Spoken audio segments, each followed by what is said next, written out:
Joining us now is another head coach of the basketball sort, in charge of the BYU women's program, Jeff Judkins. 17 seasons. You've won like 7,000 games. I don't know at this point. It's a record, I think. It's a really high number because you're successful. But we want to point out you won 2 straight games last week. Malia Nauhine was off the charts good, and you had the karma, Coach. You had the karma boost. Had the karma. But you need to mention she won Player of the Week. Yes, she did. And which was well-deserved. I thought she had a great week for us. And both starts of the game, first half, really came out with a lot of fire and offensive power. And really, I thought she played probably her 2 best games for us this week. And I hope it continues because we're a better team when she plays like that. We were just talking about the move for Alabama to switch their quarterbacks at halftime. You didn't think it was a gutsy, crazy move. You thought it was a simple. No, their offense was very bad the first half. You know, when it's average, that's when it's hard for a coach. So for example, I got a player comes in the first half and is 0 for 15, and I'm started her, and she's 0 for 15 and can't hit a basket and looks like she's not ready to go. So the second half, I start somebody else in her place. That's a lot easier than if she was, let's say, 3 for 10, and she was not maybe playing that bad, but she wasn't doing what she normally does. You know, plus he knew he couldn't run the football against him. He knew he had to pass it. So, you know, that was his choice, and he has enough respect. If he fell on his face, he'd just say, "Hey, that's I'm the boss, and I'm the guy, and I won this." They get $11 million. Yeah, that's right. That's the decision. I've won 5 national championships before. The part that surprised me is how well the quarterback that got benched, how he handled it. What a class kid! You could just tell. But he ain't going to be so nice now. He's going to probably think about transferring or doing something because they're going to play that. They're going to play. I don't know how you say his name, but they're going to play that quarterback. Tua Tagovailoa. Tua Tagovailoa. Yeah. Way to go! You guys do a lot better than me. So the Vajra is the only thing I can say. Hey, no, good. that's a win, Juddy. Now the context of that situation is interesting because I feel in a given game, what if this player, it's Cassie Broadhead and it's Devajra and it's 2 seasons and it's in the NCAA Sweet 16. Now it's wild, right? So those kind of decisions are tough. The really nice thing about basketball is I can at least get her back in, and it won't not be too bad. But yeah, I've done it. I've started somebody in the second half. I felt like the other person that came in for her was playing better, and I'll start her the second half to try to get a good start. And yeah, it's hard. Players want to know why you're doing it, and it's quite simple. My job is to win. My job isn't to be a cheerleader. My job isn't to make everybody happy. My job is to put the best product on the floor at that time. And you'll see a lot of coaches do it. It's not as football's a little bit different because, it's not like you get to play both ends of the court. But it was a gutsy move, and if he wouldn't have done it, they would not have won the championship. You had a big lead at halftime of your game on Saturday, part of a 2-win weekend, if you will, for BYU women's basketball. And I knew you were in a good mood because you called Shep buddy at the end of your halftime interview. I think we need more of those buddy moments, Coach. It's nice to have an 18-point lead and go in the locker room and say, hey, we've done a lot of good things.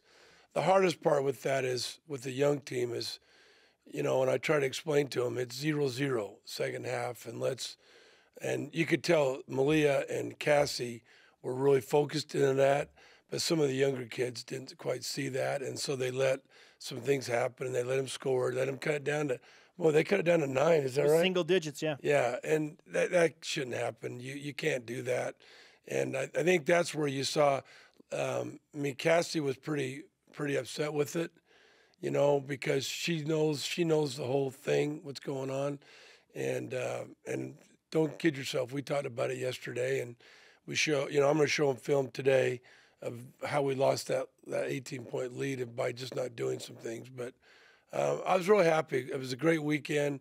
Pacific is a very, very good team. I feel bad for them. They've had to play us, St. Mary's, Loyola Marymount, Gonzaga. That's their 4 games. That's how they opened conference play. Yeah, and so they're a good team. They're going to beat some people, and San Francisco is a very, very well-coached team, runs their stuff. They run a lot of handoff, like if people will know, like Princeton or Air Force. It's hard to guard that. You're not used to that, and I thought we did a good job with that. But we got a big week now. If we can get these two and get this one Thursday, get Pepperdine on the road, we need to win on the road. That's what people are telling me, and so that's what we need to do.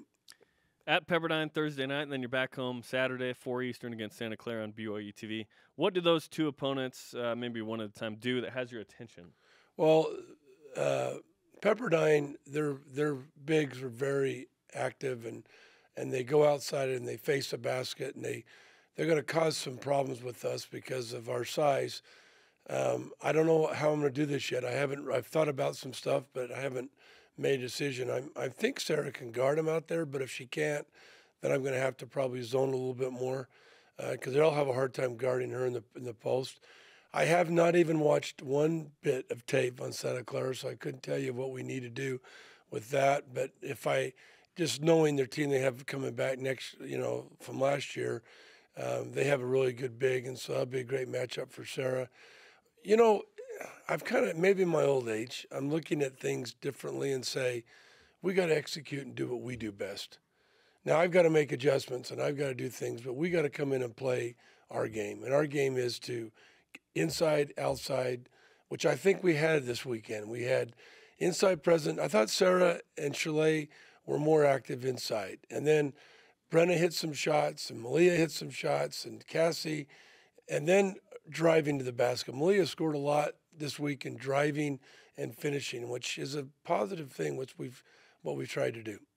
I think that in a way you have pulled off your own Nick Saban move. You've started Sarah Hampson recently, and it has paid nice dividends. She's a true freshman, and she's come up with twice this season 9 blocks in a game. Yeah. She was flirting with a triple-double on Saturday, for crying out loud. I know. She's amazing. Did I ever think she's going to be this good this fast? No. But she has a great mind, and she's got a great feel. And she's starting to get better and better, as you can see these. And I think starting her, the reason I did is I just felt like Chalet just had put a lot of pressure on herself. And I just thought maybe coming off the bench, she won't do that. And Sarah is a great, probably our best defensive center. And I thought to start the game, let's have our best defensive team. And that's why we did it. All right, Juddy.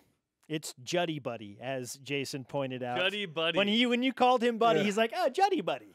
I'm like Spuddy Buddy. Come on. Well, thanks, buddies. I appreciate it. You're right, champ.